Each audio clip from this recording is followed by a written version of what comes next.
This nonprofit had a long-standing partnership with the state and an impeccable reputation. Mississippi also brought a civil lawsuit against numerous individuals, including me. A gag order bars the parties from discussing the specifics of the lawsuit. Instead, I'm here to share what I've now seen up close about how reforms are needed to stop the misspending of TANF funds.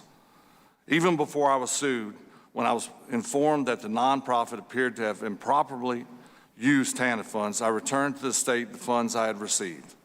Even though I had provided services to the nonprofit, and even though I knew, and I know, I had done nothing wrong, I returned the funds, no questions asked.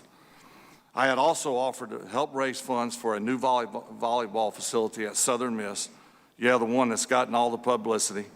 I wanted to help my alma mater and benefit the community. Southern Miss introduced me to the nonprofit to see if they could help with the funding. I had no way of knowing that there was anything wrong with how the state funded the project, especially since it was publicly approved by many state agencies and multiple attorneys, including the Attorney General. Sadly, I also lost an investment in a company that I believed was developing a breakthrough concussion drug I thought would help others. And I'm sure you'll understand why it's too late for me, because I've recently been diagnosed with Parkinson's. This is also a cause dear to my heart. Recently, the doctor running the company pleaded guilty to taking TANF money for his own use. I believe that I got swept up in a civil lawsuit at the instigation of State Auditor Shad White, an ambitious public official who decided to tarnish my reputation to try to advance his own political career. Even after he applauded me for returning the funds and said there was no evidence that I knew TANF funds were involved. And strangely enough, Shad did not bring the TANF misuse issue to the Department of Justice, but to a local DA, who himself is now under federal and criminal investigation.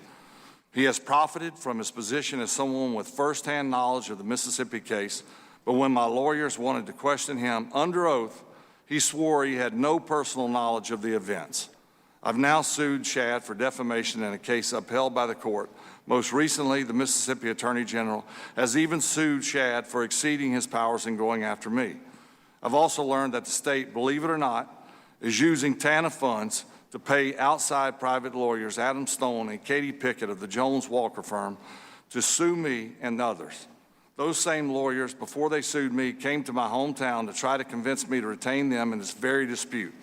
I also understand that those same lawyers 3 years ago never even interviewed witnesses before they sued me and rejected a settlement offer from Southern Miss to resolve this dispute early on through scholarships for TANF qualifying students, a settlement that would have shut off the flow of TANF funds to the lawyers.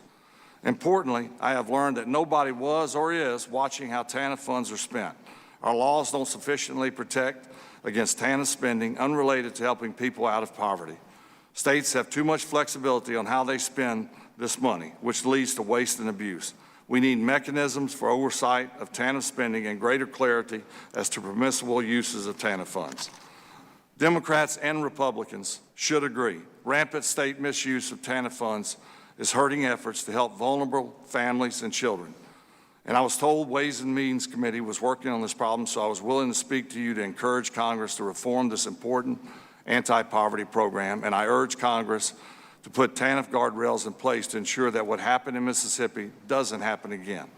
I urge Congress to pass the TANF reforms included in the committee member bills, reforms designed to target funds to those truly most in need, to help low-income American find and keep a job, to limit how states can spend TANF grants and reduce wasteful bureaucracy, and to protect taxpayer funds from fraud and abuse. And in closing, thank you, Chairman Smith and Ranking Member Neal.